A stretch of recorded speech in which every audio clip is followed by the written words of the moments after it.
کہ آپ نے جس حدیث میں فرمایا ابو بکر فی الجنہ، عمر فی الجنہ، اسی حدیث میں آپ نے فرمایا عثمان فی الجنہ، علی فی الجنہ۔ رافضی جو اہل بیت کی محبت میں صحابہ سے دشمنی کرتے ہیں، یا ناسبی جو صحابہ کی محبت میں اہل بیت سے دشمنی کرتے ہیں، کہ میں حضرت حسین سے محبت کروں اور حضرت حسین جس کے کندھوں پہ چڑھ کے سواری کرتے تھے اس ابو بکر سے نفرت کروں، جہاں اللہ سبحانہ و تعالیٰ حضرت عائشہ کی پاکی کے ساتھ اپنی پاکی بیان کر رہے ہیں۔ آپ سوچیں وہ عائشہ کتنی پاک ہو۔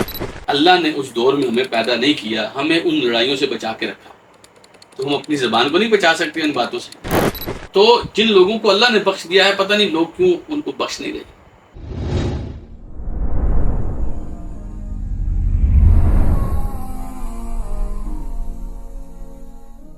اللہ سبحانہ و تعالیٰ کی توفیق کے ساتھ محرم الحرام کے ان انتہائی بابرکت ایام میں، جو کہ اللہ تعالیٰ کے حرام کردہ مہینوں میں سے ایک مہینہ ہے اور اللہ تعالیٰ کے محبوب ایام میں سے یہ ایام ہیں،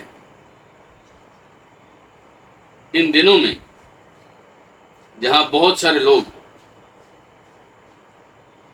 اللہ سبحانہ و تعالیٰ کی بہت ساری نافرمانیاں کرتے ہیں، خاص طور پر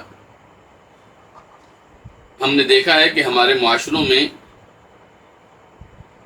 اللہ تعالیٰ اور اس کے رسول صلی اللہ علیہ وسلم کے محبوب لوگوں پر نکتہ چینیاں کی جاتی ہیں۔ تو ایسے میں بڑا ضروری ہے کہ ہم ان نکتہ چینیوں کے حوالے سے اصل موقف سمجھیں، اصل دین سمجھیں، تاکہ ہمیں پتہ چلے کہ شریعت ہماری کیا رہنمائی کرتی ہے اور ایک مسلمان کا بطور نبی کریم صلی اللہ علیہ وسلم کے امتی ہمیں کیا نظریات رکھنے چاہیے۔ اس حوالے سے ہمارے پہلے سیشن میں آپ نے فضیلت الشیخ مفتی عبد الرحمن عابد حفظہ اللہ سے تفصیل کے ساتھ اہل بیت اطہار رضی اللہ عنہم کے فضائل و مناقب اور ان کا تعارف سنا۔ آج ہمارا موضوع بڑا خاص موضوع ہے، اس لیے کہ آج ہم مجموعی طور پر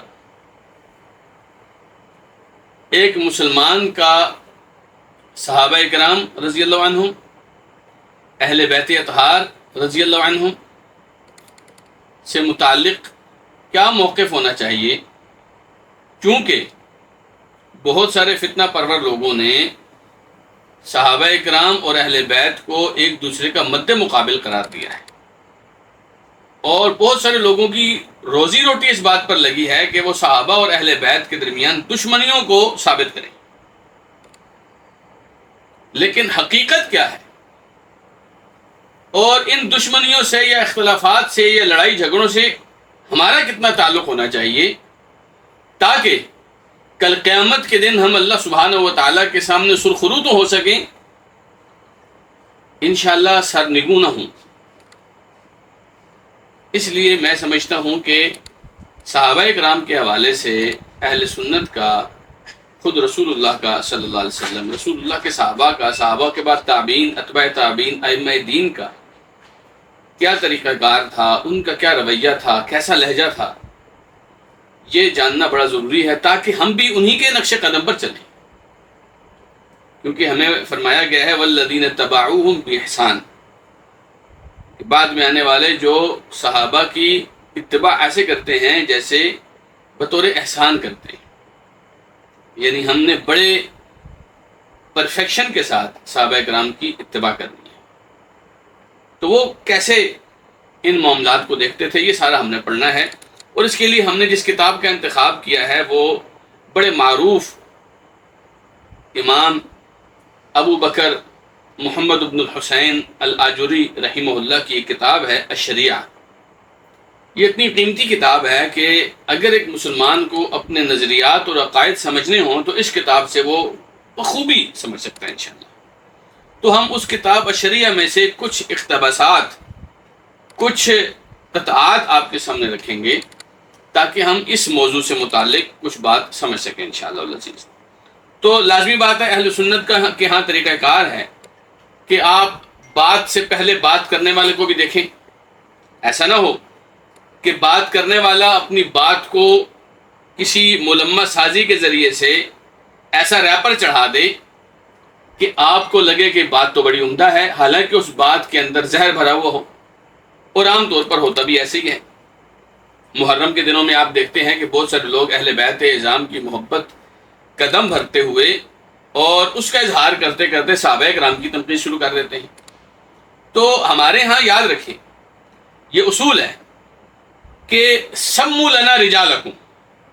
آپ جس استاد سے، جس شیخ سے، جس حضرت سے علم لے رہے ہیں ان کا نام بتائیں، ان کا تعارف کرائیں، ان کا انٹروڈکشن کرائیں، ان کا عقیدہ اور نظریہ بتائیں، ان کا منہج بتائیں، تاکہ ہم کھلے دل کے ساتھ ان سے علم سیکھ سکیں. ایسا نہ ہو ہم کسی بدعتی کے سامنے زانوِ تلمذ طے کر رہے ہوں، یا ہم کسی خرافاتی کے سامنے اپنا دین سیکھنے کے لیے بیٹھے ہوئے ہوں، اور پھر ہمیں وہ دین کے نام پر خرافات سکھائے گا، پھر ہمیں وہ دین کے نام پر بدعات سکھائے گا.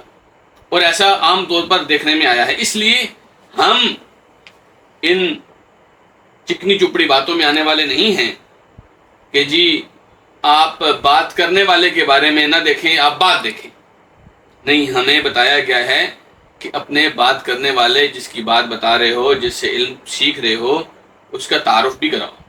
تو سب سے پہلے ہم انشاءاللہ العزیز آپ کو امام آجری رحمہ اللہ کا تعارف کرائیں گے، تاکہ آپ کو پتہ چلے کہ امام آجری رحمہ اللہ اصل میں کون تھے، اور ان سے ہم یہ والا منہج کیوں سیکھ رہے ہیں.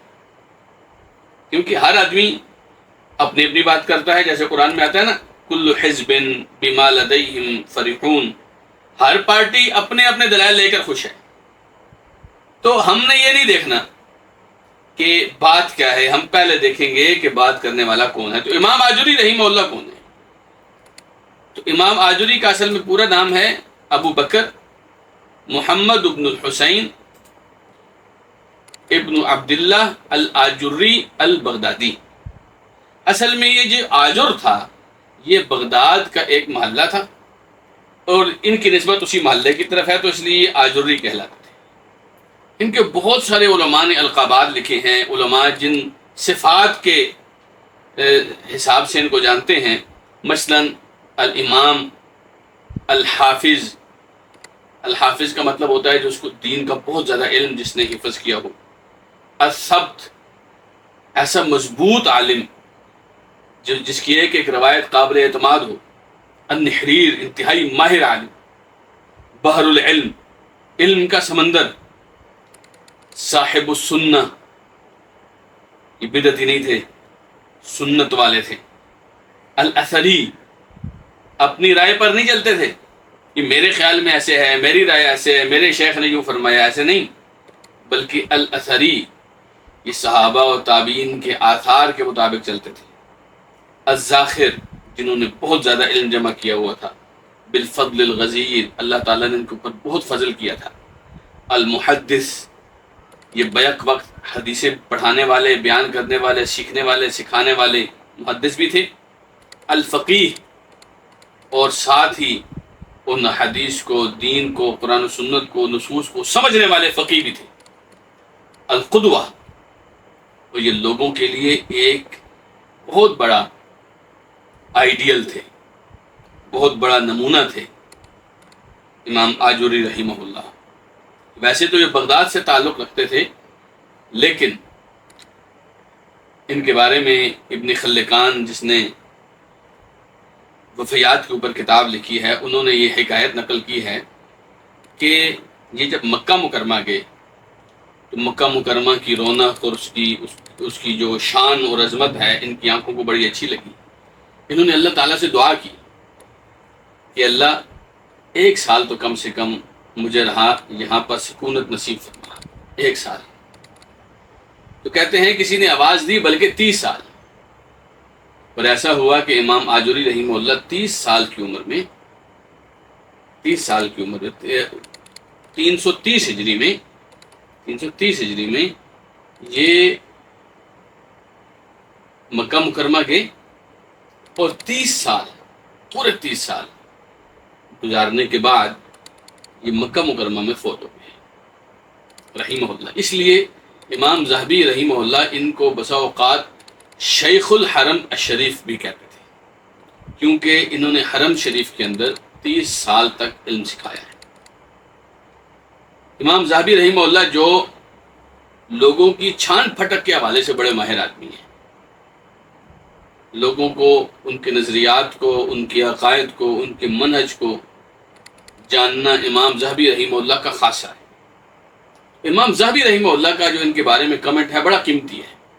وہ فرماتے ہیں الامام المحدث القدوہ شیخ الحرم الشریف کان صدوقا خیرا عابدا، کہتے ہیں کہ بہت سچے آدمی تھے، بہت بہترین آدمی تھے، بہت عبادت گزار آدمی تھے۔ بس اوقات ایسے ہوتا ہے کہ آدمی علم سے تو مالا مال ہوتا ہے لیکن عبادت کی لذت سے محروم ہوتا ہے یا بہت کم ہوتی ہے۔ لیکن امام آجری رحمہ اللہ عابد بھی تھے، صاحب سنت و اتباع، سنت کے ساتھ ان کا تعلق رہتا تھا، بدعت کے ساتھ نہیں۔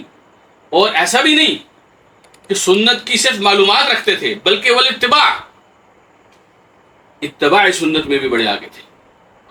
امام ذہبی رحمہ اللہ کی ایک اور کتاب ہے العلوم، کہتے ہیں کان الاجری اثریا حسن التصانیف، امام آجری تھے جو رحمہ اللہ وہ اثری تھے، اثری یعنی سنت کے اور صحابہ اور تابعین کے آثار کا بڑا علم رکھنے والے تھے، اور ان کی تصنیفیں بڑی خوبصورت ہیں، اور ہم بھی الحمدللہ انہی خوبصورت تصانیف میں سے ایک تصنیف الشریعہ میں سے کچھ پڑھنے لگے انشاءاللہ۔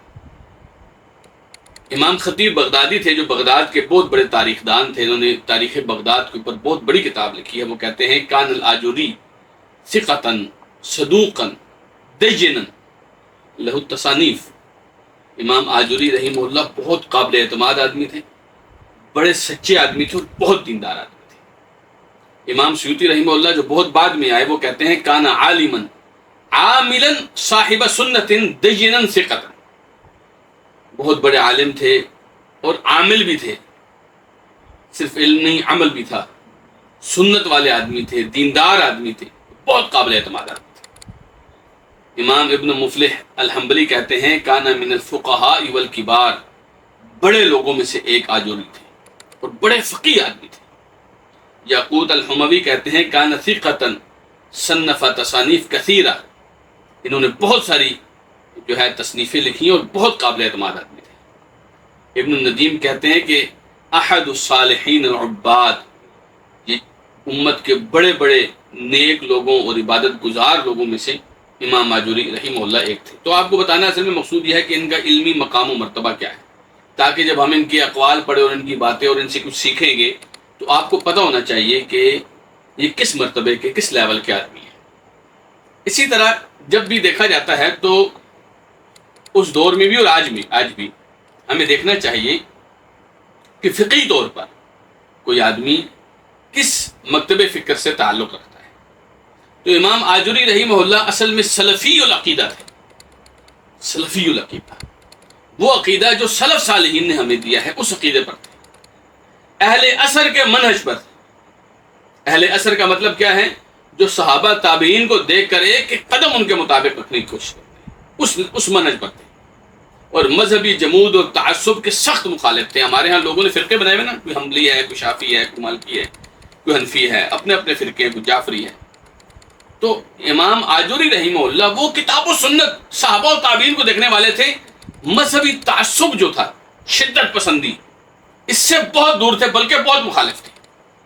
اور ہمیں ایسے ہی لوگ چاہیے، الگ الگ فرقوں کے نام پر تعصب پھیلانے والے ہر جگہ آپ کو ملیں گے، لیکن ان فرقوں کو چھوڑ کر کتاب و سنت کے راستے پر لگانے والے آپ کو بہت کم لوگ ملیں گے۔ ہمیں ایسے لوگ چاہیے، وہ کم لوگ ہی جو آپ کو کتاب و سنت کے راستے پر لگائیں۔ تو امام آجری رحمہ اللہ انہی میں سے ایک ہے۔ بعض لوگوں نے لکھا ہے، جیسے بعض لوگوں نے کہا جی یہ شافی مسلک سے تعلق رکھتے ہیں، بعض نے کہا نہیں حنبلی مسلک سے تعلق رکھتے ہیں۔ اصل میں اس کی وجہ یہ ہے کہ امام آجری رحمہ اللہ باوجود اس کے کہ وہ کسی ایک فقہ سے تعلق نہیں رکھتے تھے، لیکن ساری فقہوں پر نظر تو رکھتے تھے، عالم تو تھے۔ عالم جو فقہ شافی کو بھی جانتا ہے، فقہ حنبلی کو بھی جانتا ہے، فقہ حنفی کو بھی جانتا ہے، فقہ مالکی کو بھی جانتا ہے، فقہ جعفری کو بھی جانتا ہے، اس کے علاوہ بھی کتاب و سنت کے باقی دلائل کو بھی جانتا ہے، تو عالم کہلانے کا اور فقیہ کہلانے کا اور محدث کہلانے کا حق تو اسی کو ہوتا ہے۔ تو امام آجوری رحمہ اللہ کی نظر سب پہ تھی۔ جب سب پہ نظر تھی تو فتویٰ دیتے ہوئے کبھی کہہ دے کہ امام شافی کا یوں موقف ہے یا امام احمد ابن حنبل کا یوں موقف ہے، تو اس سے وہ شافی یا حنبلی نہیں بن جائیں گے، لیکن لوگ ان کو اپنے اپنے اس میں اپنے اپنے فرقے میں، اپنے اپنے مکتب فکر میں گردانتے ہیں۔ لیکن اگر آپ امام آجوری رحمہ اللہ کے استادوں پر غور کریں تو ان کے استادوں کی بڑی فہرست میں سے مثلا 2 استاد میں آپ کو بتاتا ہوں۔ ایک ابو القاسم البغوی رحمہ اللہ، ابو القاسم البغوی رحمہ اللہ پکے سلفی آدمی، جن کی ایک بہت معروف کتاب ہے شرح السنہ للبغوی۔ امام ابو القاسم بغوی رحمہ اللہ نے یہ کتاب رسول اللہ صلی اللہ علیہ وسلم کی خدمت کے طور پر بے پناہ محبت کے ساتھ لکھی ہے، شرح السنہ امام بغوی کی کتاب۔ اسی طریقے سے ان کے استادوں میں ایک استاد تھے امام ابو بکر ابن ابی داود، امام ابو داود کے بیٹے ابو بکر۔ اگر آپ کو یاد ہو تو آپ میں سے جو طلبہ ہمارے ساتھ عقیدہ و حدیث کا کورس کر رہے ہیں ان کو یاد ہوگا کہ ہم نے امام ابن ابی داود رحمہ اللہ کا ایک قصیدہ پڑھا تھا، قصیدہ حیہ کے نام سے۔ تو وہ اس قصیدے کو پڑھ کے آپ کو پتہ چلے گا کہ امام ابن ابی داود رحمہ اللہ کتنے پکے مضبوط منہج کے اور سلف صالحین کے پیروکار تھے۔ تو آپ کو استاد دیکھ کر پتہ، جیسے ہم امام آجوری کو دیکھ کر یہ پتہ چلا رہے ہیں نا کہ ہم ان سے جو پڑھنے جا رہے ہیں وہ کیسا بتائیں گے، ایسے ہی آپ امام آجوری کے رحمہ اللہ کے استادوں کو اگر دیکھیں تو آپ کو تربیت چھلکتی ہوئی نظر آئے گی کہ کیسی سلفی تربیت ہوئی ان کی۔ تو بہرحال امام آجوری رحمہ اللہ بڑے لوگوں میں سے ایک آدمی تھے، بڑے لوگوں میں سے۔ اللہ سبحانہ و تعالیٰ ان کی قبر پر کروڑہ رحمتیں برسائے، بڑے مضبوط آدمی تھے۔ تو ہم ان کے بارے میں ان کی کتاب سے جو موضوع پڑھنے جا رہے ہیں وہ صحابہ و اہل بیت سے متعلق ان کی جو آراء ہیں یا امام آجوری رحمہ اللہ کا جو موقف ہے۔ اصل میں ہم جیسے پڑھ چکے ہیں کہ امام آجوری رحمہ اللہ کا یہ موقف کتاب و سنت، صحابہ و تابعین اور اتباع تابعین اور ائمہ دین سے لیا ہوا ہے۔ تو جب ہم امام آجوری کی بات کریں گے نا تو اس کا مطلب امام آجوری کی ذات نہیں ہے، کیونکہ یاد رکھیے ہم کسی کی ذات کی پیروی کرنے والے نہیں ہیں سوائے محمد رسول اللہ صلی اللہ علیہ وسلم۔ ہم جس کی بھی بات مانیں گے اس کی بات کی بنیاد ہوگی کتاب اللہ، سنت رسول اللہ صلی اللہ علیہ وسلم، رسول اللہ صلی اللہ علیہ وسلم کے شاگرد صحابہ جنہوں نے رسول اللہ صلی اللہ علیہ وسلم سے ڈائریکٹ علم لیا، اور صحابہ کے شاگرد تابعین اور ان کے شاگرد اتباع تابعین، ان کے شاگرد ان سے حدیثیں لینے والے، ان سے علم لینے والے اثری محدثین۔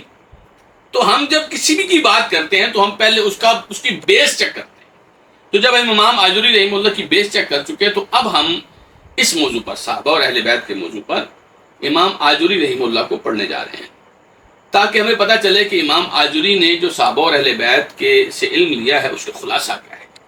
اور میں آپ کو یہ بھی بتاؤں، امام آجوری رحمہ اللہ کی جتنی باتیں ہم پڑھیں گے وہ صرف خلاصے کے طور پر ہم پڑھیں گے، کیونکہ اس ایک مجلس میں ساری کتاب کا احاطہ نہیں کیا جا سکتا۔ اگرچہ میں نے تقریباً اس کلاس کے لیے انشاءاللہ تقریباً اگر میں کہوں تو زیادہ مبالغہ نہیں ہوگا کہ آدھی کتاب کا مطالعہ میں نے صرف اس کلاس کے لیے کیا ہے۔ تو آپ کو وہ کتاب پڑھتے ہوئے پتہ چلے گا کہ امام آجوری نے جہاں بھی کوئی بھی بات کی ہے اس بات کے بعد انہوں نے دلائل کے انبار لگا دی، سند کے ساتھ ہر روایت، ہر حدیث، ہر حکایت، ہر واقعہ بیان کیا۔ تو ہم چونکہ اختصار کے ساتھ پڑھ رہے ہیں اس لیے ہم ان تفصیلات میں نہیں جا سکیں گے کیونکہ ہمارے پاس وقت بہت کم ہے۔ اگرچہ میں نے یہ ارادہ کیا انشاءاللہ، اللہ تعالیٰ نے ہمیں توفیق دی، میں نے یہ ارادہ کیا ہے کہ ہم اس کتاب کا اختصار اپنے طلبہ کو ضرور پڑھائیں گے انشاءاللہ، جب بھی اللہ تعالیٰ نے ہمیں موقع دیا۔ تو بہرحال ہم سب سے پہلے آپ کو میں یہ بتاؤں کہ صحابہ اہل بیت کے حوالے سے 3 طرح کے مسلمان ہیں، 3 طرح کے لوگ ہیں۔ ایک وہ لوگ ہیں جو روافض ہیں۔ روافض وہ لوگ ہیں جو اہل بیت اطہار کی محبت کا اظہار تو کرتے ہیں لیکن اس اظہار محبت میں غلو کرتے ہیں، یعنی حد سے جو لیول ہے اس کا اس سے بہت بڑھ جاتے ہیں۔ اس کی وجہ سے کیا ہوتا ہے؟ پھر شرک کرتے ہیں، پھر رسول اللہ صلی اللہ علیہ وسلم کی نافرمانی کرتے ہیں، اور رسول اکرم صلی اللہ علیہ وسلم کے صحابہ اکرام کو گالی دیتے ہیں، برا بھلا کہتے ہیں، ان سے بغض رکھتے ہیں اور کہتے ہیں جی ہم اہل بیت اطہار سے محبت کرتے ہیں۔ تو یہ روافض ہیں۔ ان کے بالکل اگینسٹ ایک دوسری پیک یہ ہے نواسب۔ نواسب ان کی واحد جو ناسبی ہوتی ہے، ناسبی نون صاد اور با کے ساتھ اگر آپ اس کو بولیں ناسبی، ناسبی وہ لوگ ہوتے ہیں، وہ شدت پسند لوگ جو صحابہ کرام کی محبت کا دم بھرتے ہیں، لیکن مقابلے میں اہل بیت اطہار کی تنقیص کرتے ہیں. حضرات حسنین کریمین سیدنا علی رضی اللہ عنہ، سیدہ فاطمہ زہرا رضی اللہ عنہا، یا اور اہل بیت کی تنقیص کرتے ہیں، ان کی شان میں کمی کرتے ہیں، ان کے بارے میں برا لہجہ رکھتے ہیں، ان سے بغض رکھتے ہیں. یہ نواسب ہیں. یہ دو انتہائیں ہیں جو دونوں ہی غلط ہیں. ان کے بیچ میں ایک موقف ہے اہل سنت کا موقف. اہل سنت کیا کہتے ہیں اس حوالے سے؟ اہل سنت کا موقف یہ ہے کہ الحمدللہ صحابہ کرام سے رسول اللہ صلی اللہ علیہ وسلم کی صحبت اور قرآن کی رضامندی کے باعث اہل سنت صحابہ کرام سے بے پناہ محبت کرتے ہیں. دوسری طرف رسول اللہ صلی اللہ علیہ وسلم کے قرابت داروں اور اہل بیت اطہار رضی اللہ عنہ کو دل و جان سے چاہتے ہیں، یعنی صحابہ کرام سے بھی بے پناہ محبت کرتے ہیں، رسول اللہ صلی اللہ علیہ وسلم کے اہل بیت سے بھی دل و جان سے محبت کرتے ہیں. کسی ایک طبقے کی محبت اہل سنت کو دوسرے طبقے کی نفرت نہیں سکھاتی. ہمارے ہاں تو یہ لوگوں کا ذہن بن گیا ہے کہ آپ اگر صحابہ کرام سے محبت کرتے ہیں تو ضرور اہل بیت کی دشمنی کرتے ہوں. بھائی اس کی کیا ضرورت ہے یہ بات کرنے کی؟ ایسا کب ہوتا ہے کہ ہم اہل بیت کی نفرت کریں؟ بھلا صحابہ کرام کی محبت جیتنے کے لیے اہل بیت سے نفرت کرنا ضروری ہے؟ یا دوسری طرف یہ موقف ہوتا ہے کہ اگر آپ اہل بیت سے محبت کرتے ہیں تو ضروری صحابہ کرام کی سے نفرت کرتے ہیں؟ یہ دونوں موقف غلط ہیں، کیونکہ ہم صحابہ سے بھی محبت کرتے ہیں اور اہل بیت سے بھی محبت کرتے ہیں، دونوں سے محبت کرتے ہیں، اور ہمیں اللہ سبحانہ و تعالیٰ قیامت کے دن ان دونوں کے ساتھ جمع کریں. ایسا کیسے ممکن ہے ہم کہیں کہ ہم حضرت ابو بکر سے تو محبت کرتے ہیں لیکن حضرت علی سے نفرت کرتے ہیں؟ اور ایسا کیسے ہو سکتا ہے کہ ہم کہیں کہ ہم حضرت علی سے محبت کرتے ہیں لیکن ابو بکر ہمیں اچھے نہیں لگتے؟ سبحان اللہ. بھئی ہم اس معاملے میں رسول اللہ کے موقف پر ہیں. رسول اللہ کو ابو بکر بھی اچھے لگتے تھے اور حضرت علی بھی اچھے لگتے تھے. رسول اکرم صلی اللہ علیہ وسلم کو عمر بھی اچھے لگتے تھے، عثمان بھی اچھے لگتے تھے. رسول اکرم صلی اللہ علیہ وسلم کو اپنے صحابہ سے بھی بے تحاشا محبت تھی اور اپنے گھر والوں سے بھی اللہ کے رسول بڑی محبت کرتے تھے. تو ہم اہل سنت ہیں. ہم نہ رافضی ہیں جو کہیں کہ ہم اہل بیت سے محبت کرتے ہیں لیکن صحابہ سے نفرت کرتے ہیں، نہ ہم ناسوی ہیں جو کہ ہم صحابہ سے محبت کرتے ہیں لیکن ساتھ میں اہل بیت سے نفرت سکھاتے ہوں. ہم اہل سنت ہیں. اہل سنت کون؟ جو رسول اللہ کے طریقہ پر ہے. رسول اللہ کا کیا طریقہ تھا؟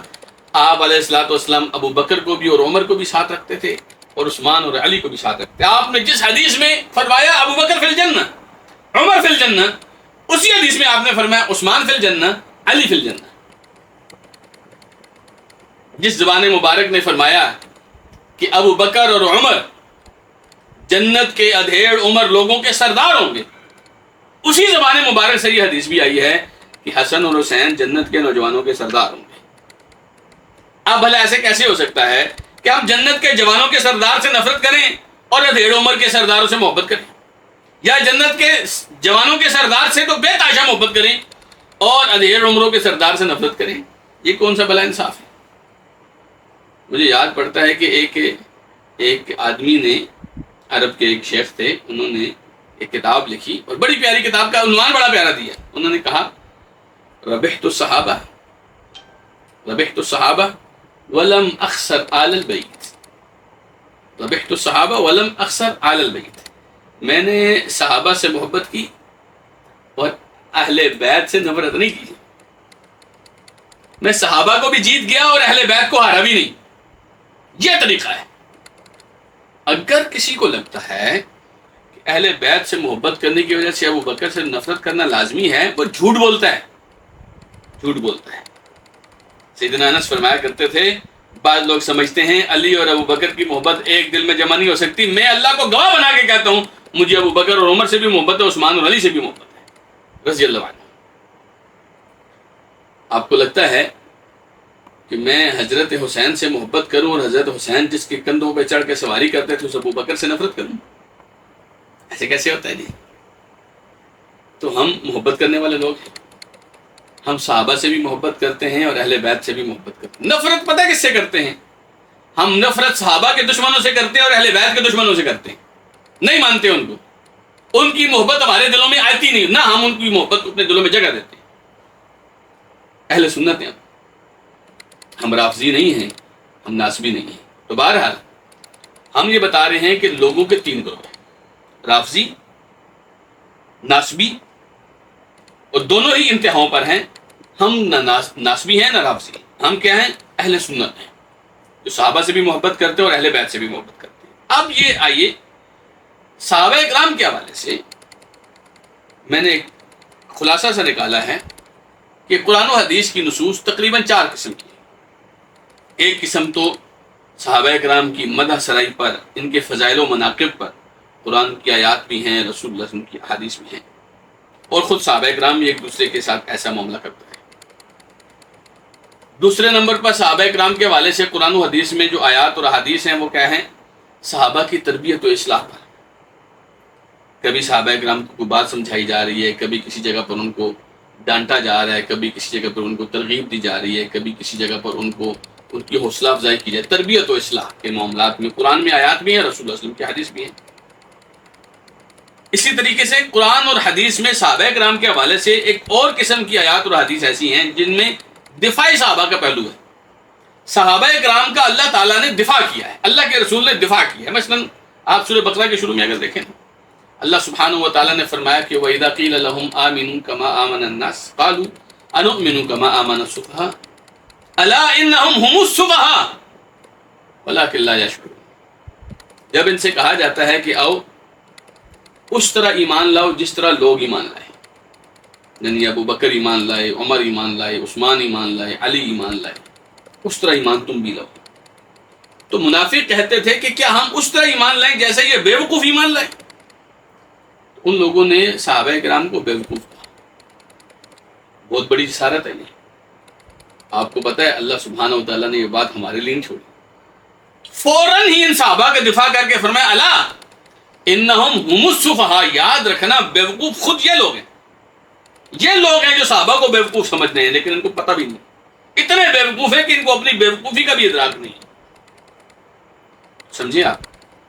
اللہ سبحانہ تعالیٰ نے، اللہ کے رسول نے، یہ بہت ساری اتنی تفصیل ہے کہ میں تفصیل میں جاؤں تو یعنی انشاءاللہ اگر میں آپ کو یہ کہوں کہ ساری رات گزر جائے گی تو گزر جائے گی۔ مجھ جیسے قلیل العلم کے پاس اتنے دلائل ہیں اس حوالے سے کہ اللہ تعالیٰ نے اور اللہ کے رسول صلی اللہ علیہ وسلم نے صحابہ کرام کا بے تحاشا دفاع کیا ہے۔ اسی طرح قرآن و حدیث میں آپ کو آیات اور حدیث ایسی ملیں گی جس میں صحابہ کرام کے مشاجرات کے حوالے سے، یعنی ان کے آپس کے اختلافات کے حوالے سے بھی کچھ باتیں، جیسا کہ اللہ سبحانہ تعالیٰ نے قرآن مجید میں فرمایا کہ وَلَا تَنَازَعُوا، آپس میں تنازع نہ کیا کرو، فَتَفْشَلُوا وَتَذْهَبَ رِيحُكُمْ۔ تو ایسے بہت سارے معاملات ہیں جس میں صحابہ کرام بسا اوقات ایک دوسرے کے مد مقابل آ جاتے تھے، رائے میں اختلاف ہو گیا، ذاتیات پہ چلے گئے، یا کچھ ایسی باتیں جو بشری تقاضے کے تحت ہو جاتی۔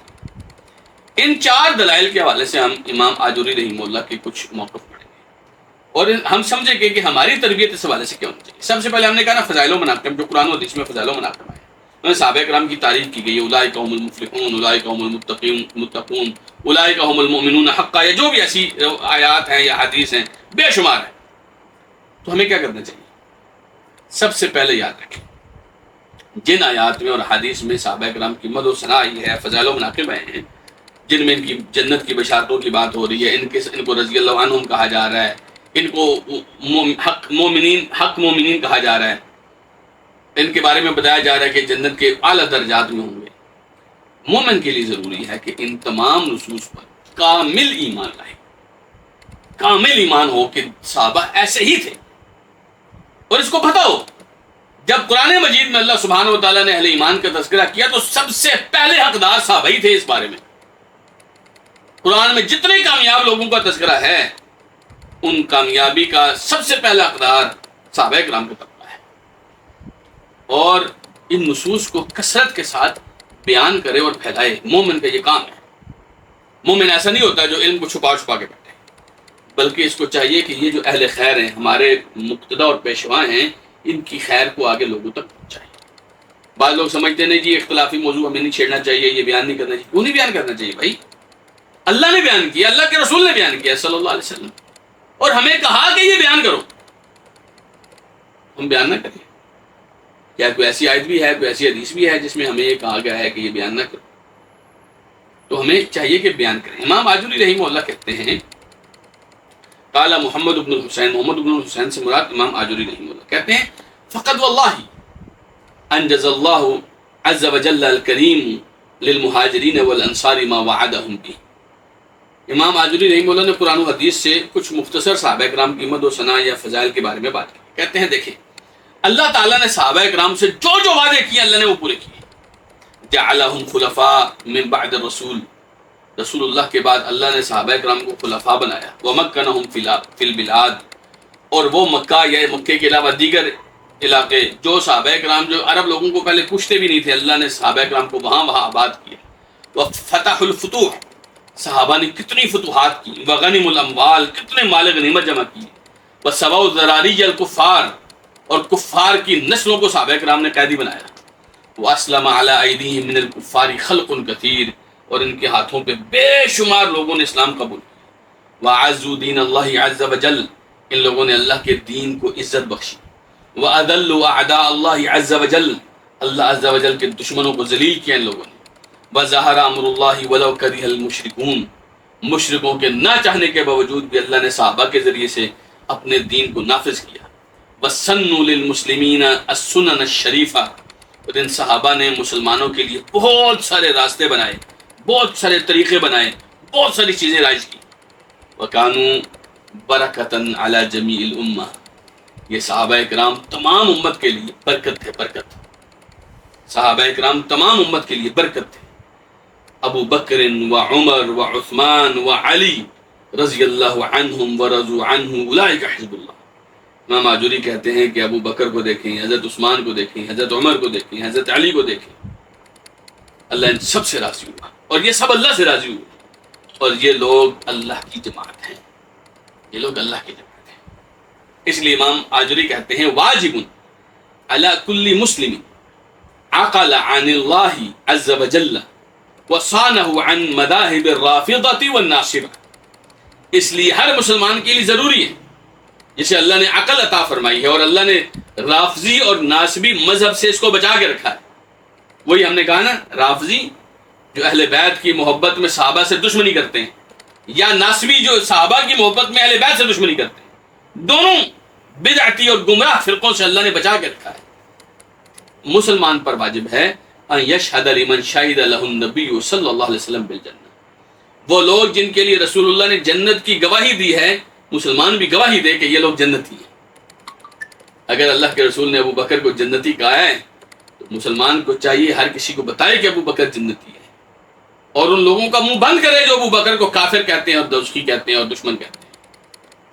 اگر اللہ کے رسول صلی اللہ علیہ وسلم نے حضرت عمر کو جنتی کہا ہے تو مسلمان کو چاہیے کہ لوگوں کو بتائے کہ یہ جنتی ہے۔ اذ کان علی حراء فتزلزل به الجبل، ایک حوالہ دیتے ہیں، کہتے ہیں دیکھو اللہ کے رسول ایک دفعہ غار حراء پر تھے، اور آپ کے جب غار حراء پر تھے اس پہاڑ پر تو پہاڑ لرزنے لگا۔ ومعه ابو بکر وعمر وعثمان وعلی وتمام سائر العشرہ، آپ کے ساتھ ابو بکر، عمر، عثمان، علی اور سارے عشرہ مبشرہ تھے۔ آپ نے فرمایا اسکن، ٹھہر جا، ہل نہیں۔ جو پہاڑ تھا نا وہ ہلنے لگا، آپ نے فرمایا ٹھہر جا، ہل نہیں۔ فما علیک الا نبی او صدیق او شہید، کیونکہ تمہارے اوپر یا کوئی نبی ہے یا صدیق ہے یا باقی شہید ہیں، باقی شہید ہیں۔ جب رسول اکرم صلی اللہ علیہ وسلم نے ایسے فرمایا وَكَذَا كَانُوا كَمَا قَالَ النَّبِيُّ صلی اللہ علیہ وسلم، یہ موقف ہے مسلمان کا۔ امام آجری نے بڑی پیاری یہ بات، دو ٹوک بات کہتے ہیں، جیسے رسول اللہ نے فرمایا وہ ایسے ہی تھے، یا تو وہ نبی صلی اللہ علیہ وسلم ان کے ساتھ تھے یا ابو بکر صدیق تھے۔ اچھا آپ نوٹ فرمائیں، سارے کے سارے ان کے علاوہ عشرہ مبشرہ شہید ہوئے۔ اللہ سبحانہ وتعالیٰ سب کی شہادت اپنی بارگاہ میں قبول فرمائے۔ رضی اللہ عنہم وعن جمیع صحابۃ الذین ضمن اللہ لہم فی کتابہ انہ لا یخزیہم، اللہ ان لوگوں سے راضی ہو اور تمام صحابہ سے اللہ راضی ہو جن کو اللہ نے قرآن میں کہا ہے کہ اللہ ان کو کبھی بھی رسوا نہیں کرے گا۔ وَأَنَّهُ يُتِمُّ لَهُمْ نُورَهُمْ يَوْمَ الْقِيَامَةِ، اور قیامت کے دن اللہ ان کے لیے اپنا نور مکمل کرے گا۔ وَيَغْفِرُ لَهُمْ، اور اللہ ان کو بخش دے گا، اللہ ان کو بخش دے گا۔ عجیب لوگ ہیں نا، اللہ جن کو بخش رہا ہے، اللہ جن کو وعد اللہ الذین آمنوا منکم وعملوا الصالحات، اللہ کا وعدہ ہے ان لوگوں کے ساتھ بھی جو تم ایمان لائے اور نیک عمل کیے، جی تو اللہ سبحانہ و تعالیٰ کا ان لوگوں سے وعدہ ہے کہ اللہ تعالیٰ ان کو بخشش بھی دے گا اور اجر عظیم بھی دے گا۔ ان المسلمین والمسلمات والی آیت آپ پڑھیں نا، آخر میں کیا آتا ہے؟ والذاکرین اللہ کثیرا والذاکرات اعد اللہ لهم مغفرۃ واجرا عظیما۔ اللہ تعالیٰ نے ان کے لیے مغفرت بھی رکھی ہے اور بہت معزز اجر بھی رکھا ہے۔ تو جن لوگوں کو اللہ نے بخش دیا ہے، پتہ نہیں لوگ کیوں ان کو بخش نہیں رہے۔ عجیب موقف ہے۔ ہم اللہ کے ساتھ ہیں، ہماری بات وہی ہے جو ہمارے رب نے فرمائی ہے، ہمارا موقف وہی ہے جو ہمارے اللہ نے فرمایا ہے۔ تو اللہ ان کو بخشنے کے لیے تیار ہے، تو ہم اپنے صحابہ کرام کے ساتھ کبھی بھی زیادتی نہیں کریں گے۔ بہرحال فرمایا کہ اخبر انہ قد رضی عنہم ورضوا عنہ، اللہ نے خود قرآن میں فرمایا ہے اللہ ان سے راضی ہے، یہ اللہ سے راضی ہے۔ وَأَنَّهُ أَعَدَّ لَهُمْ جَنَّاتٍ تَجْرِي مِن تَحْتِهَا الْأَنْهَارُ، اور اللہ نے ان لوگوں کے لیے جنتیں بنائی ہیں جن کے نیچے نہریں بہتی ہیں، خالدین فیہا ابدا، یہ ان جنتوں میں ہمیشہ رہیں گے، ہمیشہ رہیں گے۔ فرضی اللہ عنہم، اللہ ان سے راضی ہو۔ وَنَفَعَنَا بِحُبِّهِمْ، اور ان کی محبت کی وجہ سے اللہ ہمیں فائدہ دے۔ وَبِحُبِّ أَهْلِ بَيْتِ رسول اللہ صلی اللہ علیہ وسلم، اور اللہ ہمیں اہل بیت رضوان کی محبت کا بھی فائدہ دے۔ وَبِحُبِّ أَزْوَاجِهِ رضی اللہ عنہم اجمعین، اور اللہ تعالیٰ ہمیں ازواج مطہرات کی محبت کا بھی فائدہ دے۔ ہم سب سے محبت کرتے ہیں، ایک کی محبت ہمیں دوسرے سے نفرت نہیں سکھاتی ہے۔ تو صحابہ کرام کے بارے میں جو دوسری آیات وغیرہ ہیں قرآن کے اندر یا حدیث کے اندر، وہ صحابہ کرام کی تربیت وغیرہ کے بارے سے، رسول اکرم صلی اللہ علیہ وسلم نے جا بجا صحابہ کرام کی تربیت کی، صحابہ کرام کو سمجھایا، صحابہ کرام کی غلطیوں کو درست کیا، صحابہ کرام کی کوتاہیوں کو دور کیا، صحابہ کرام کے نظریات کو ٹھیک کیا، ان کے اعمال کو درست کیا۔ اور آپ کو پتہ ہے صحابہ کرام رسول اللہ کے سب سے بڑے فرما بردار تھے۔ اللہ تعالیٰ نے ان کی بات کیا بتائی ہے؟ انما قول المؤمنین اذا دعوا الى اللہ ورسولہ لیحکم بینہم ان یقولوا سمعنا واطعنا۔ مومنوں کا کیا طریقہ کار ہوتا ہے؟ مومنوں کو جب کہا جائے کہ آؤ اللہ اس کے رسول کی طرف، وہ تمہارا فیصلہ کریں گے، تو مومن کیا کہتے ہیں؟ ہم نے سن لیا اور ہم نے اطاعت کی۔ مومن کبھی نہیں کہتے ہم نہیں مانیں گے۔ اور وہ کون تھے جو سنتے تھے اور اطاعت کرتے تھے؟ رسول اللہ کے صحابہ۔ تو جب صحابہ کرام کی اصلاح ہو رہی تھی اور وہ اصلاح کر رہے تھے، تو بھئی آپ اور میں کون ہوتے ہیں انگلی اٹھانے والے؟ آپ مطلب اس بارے میں کبھی غور تو کریں۔ یہ جتنے پروفیسر لوگ، ڈاکٹر لوگ، انجینئر لوگ آپ کو سوشل میڈیا پہ آ کے بتا رہے ہوتے ہیں صحابی نے فلاں کر دیا فلاں، کوئی بات سنیں۔ جب ان سے غلطی ہوتی تھی اور شریعت اتر رہی تھی، اللہ ان کی اصلاح کر دیتا تھا اور وہ اپنی اصلاح کر لیتے تھے۔ جب رسول اللہ ان کی اصلاح کرتے تھے، وہ اپنی اصلاح کر لیتے تھے۔ تو آپ اور میں کون ہوتے ہیں کہنے والے کہ تم نے یوں غلطی کی اور تم نے یوں غلطی کی؟ سبحان اللہ۔ کیا آپ کو لگتا ہے کہ اللہ تعالیٰ ہے جی، اللہ تعالیٰ حساب لینے والا کافی نہیں ہے؟ کفا بربک بذنوب عبادہ خبیرا، تیرا رب کافی اپنے بندوں کے گناہوں کے بارے میں جاننے والا۔ اللہ کافی۔ آپ کو لگتا ہے کہ اللہ کو نہیں پتہ چلا جو آپ بیان کرتے ہیں؟ تو یاد رکھیے، جن لوگوں کی تربیت اور اصلاح اللہ سبحانہ وتعالیٰ نے کی، انہوں نے اپنی تربیت اور اصلاح دل و جان کے ساتھ۔ کبھی ایک روایت کسی سے پوچھی، ایک واقعہ کسی سے پوچھی کہ رسول اللہ صلی اللہ علیہ وسلم نے کسی سے کہا ہو کہ تم ایسے کرو، اس نے کہا یا رسول اللہ میں ایسے نہیں کرتا۔ کبھی ایسے نہیں، رسول اللہ کے صحابہ میں ایسا کوئی بھی نہیں تھا۔ منافقوں کی بات الگ ہے۔ منافق کب صحابی ہوئے؟ صحابہ رسول اکرم صلی اللہ علیہ وسلم کی کبھی بھی رسول اللہ کی بات کو ٹالنے والے نہیں تھے۔ اس بات کو سمجھیے۔ اچھا، قرآن کی اور حدیث کے نصوص میں ایک چیز ہے دفاع صحابہ، جو ہم نے بات کی۔ آپ دیکھیں گے کہ اللہ سبحانہ وتعالیٰ نے بار بار صحابہ کرام کا دفاع کیا ہے۔ کوئی ان کے بارے میں بات کرتا ہے، اللہ سبحانہ وتعالیٰ بیچ میں ان کا دفاع کرتا ہے، اللہ ان کے فضائل بیان کرتا ہے، اللہ تعالیٰ ان کو جگہ جگہ اللہ ان کی شخصیت کو بلند کرتا ہے، اللہ ان کی شخصیت کو بلند کرتا ہے۔ تو ہم کون ہوتے ہیں ان کی شخصیت کو گرانے والے؟ آپ دیکھیں کہ جن لوگوں کے اتنے فضائل ہیں، اور اس سے بڑی کیا فضیلت ہے؟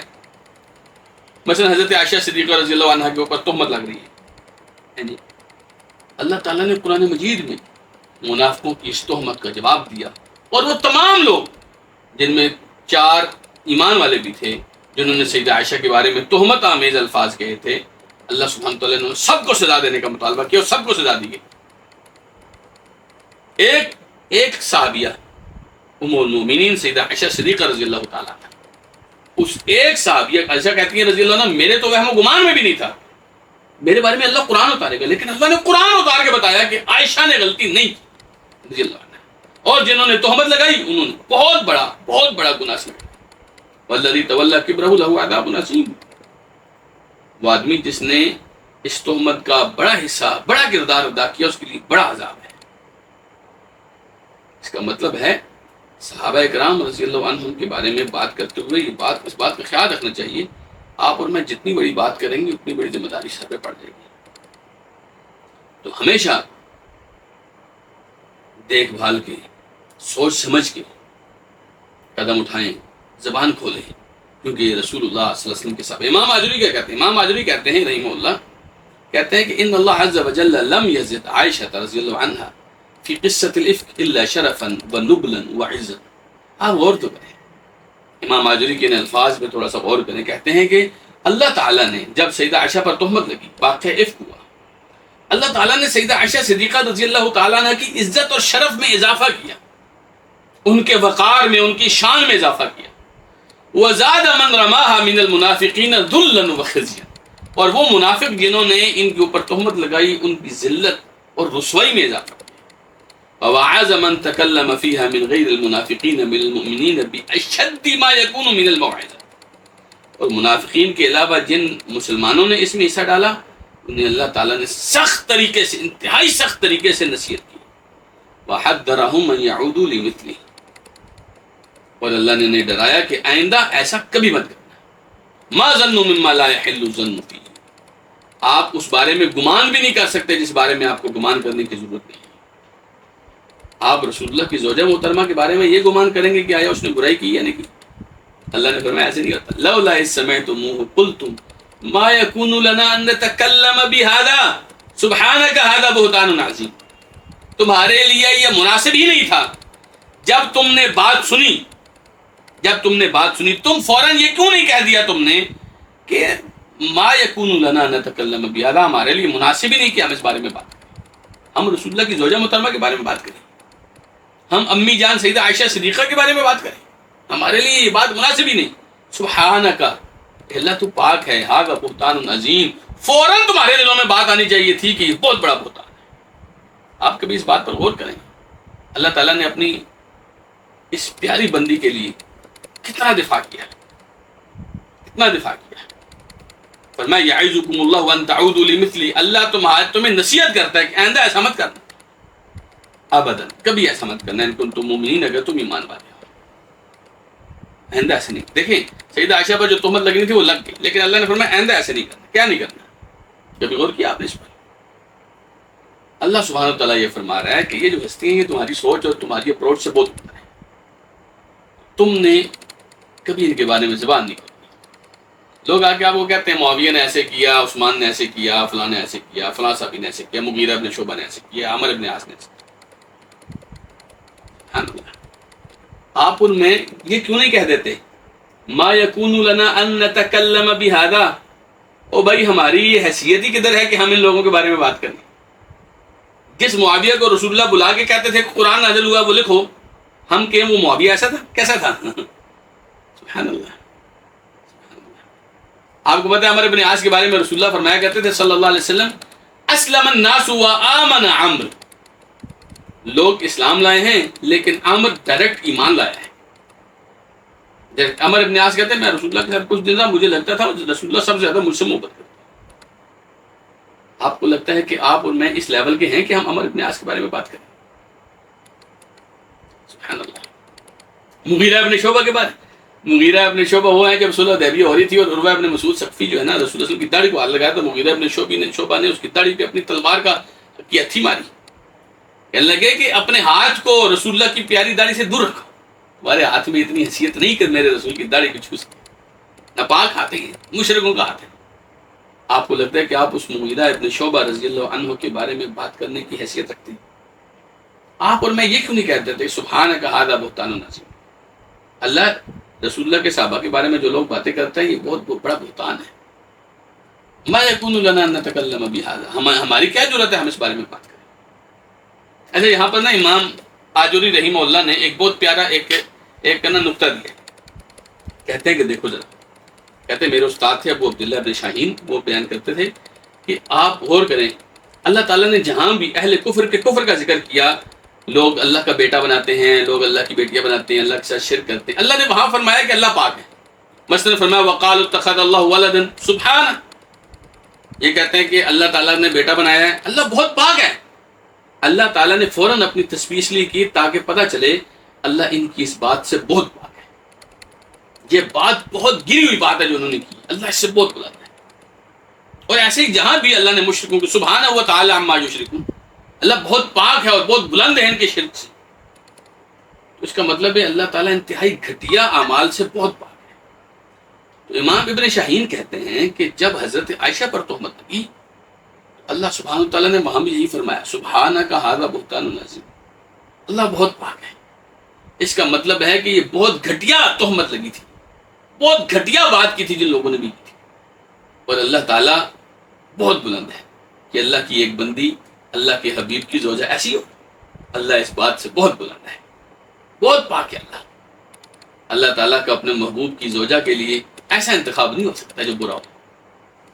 تصور کریں آپ کی بات، جہاں اللہ سبحانہ و تعالیٰ حضرت عائشہ کی پاکی کے ساتھ اپنی پاکی بیان کر رہے ہیں، آپ سوچیں وہ عائشہ کتنی پاک ہوگی۔ لوگ جہاں جیسی بات منہ میں آتی ہے کر دیتے ہیں۔ تو بہرحال پھر اسی طریقے سے ایک اور موقف، ایک اور معاملہ ہے صحابہ کرام کے حوالے سے مشاجرات کا۔ مشاجرات کا مطلب ہوتا ہے آپس کے اختلافات۔ وہ دیکھیں صحابہ کرام کی تعداد کتنی زیادہ تھی، اور ہر آدمی کا اپنا ایک نظریہ ہوتا ہے، ہر آدمی کی اپنی ایک سوچ ہوتی ہے، ہر آدمی کی اپنی ایک اپروچ ہوتی ہے، ہر آدمی کا ایک علمی لیول ہوتا ہے، ہر آدمی کے سامنے کچھ مفادات ہوتے ہیں، ہر آدمی کا نقطہ نظر الگ ہوتا ہے، اس کا پوائنٹ آف ویو الگ ہوتا ہے، اس کا سوچنے کا زاویہ الگ ہوتا ہے۔ تو لازمی بات ہے اختلاف ہو جاتا ہے، اور اختلاف ہونا کوئی بڑی بات نہیں ہے، کوئی بڑی بات نہیں، اختلاف ہو جاتا ہے، ہمیشہ ہو جاتا ہے۔ لیکن کیا صحابہ کرام رضی اللہ عنہم کا اختلاف ایسا ہے کہ ہم اس اختلاف کو ہوا دے کر صحابہ کرام کو صرف آپس میں دشمنی ثابت کر دیں؟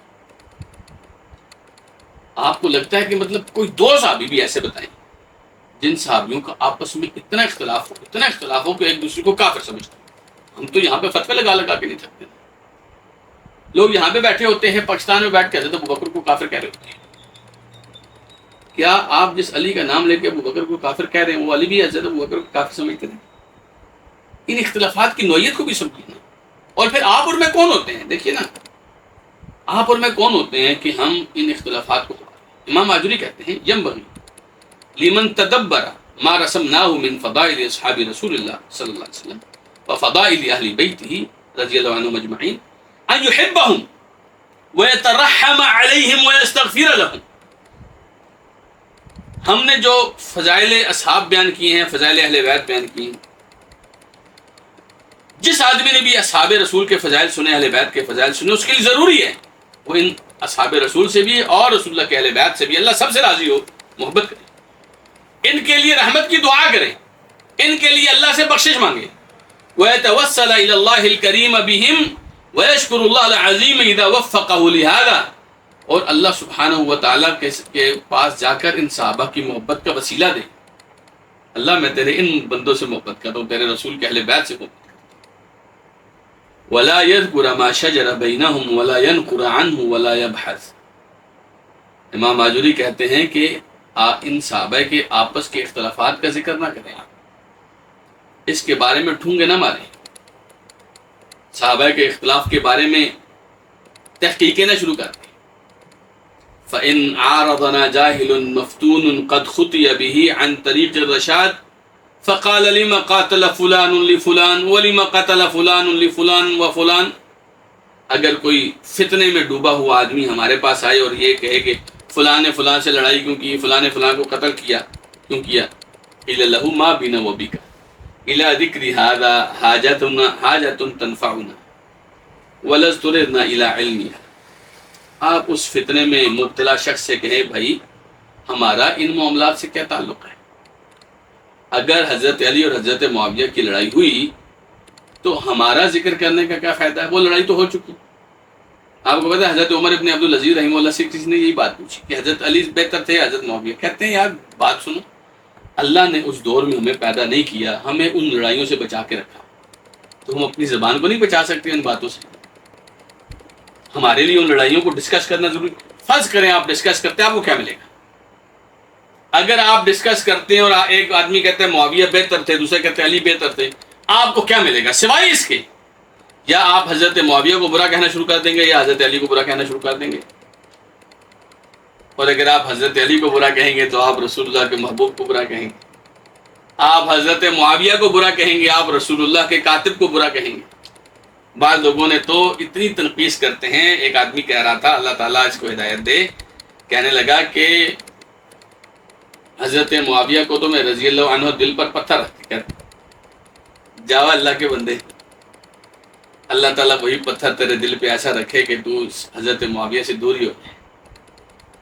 ہم تو کہتے ہیں اللہ تو اپنے بندے معاویہ سے بھی راضی ہو، اپنے بندے علی سے بھی راضی ہو.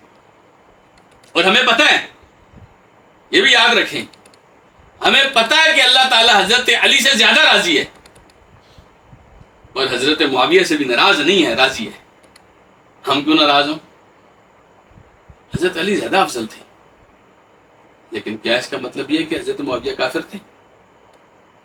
یاد رکھیے میرے عزیز بھائیوں، ہمیں ان باتوں میں پڑھنے کی ضرورت نہیں ہے.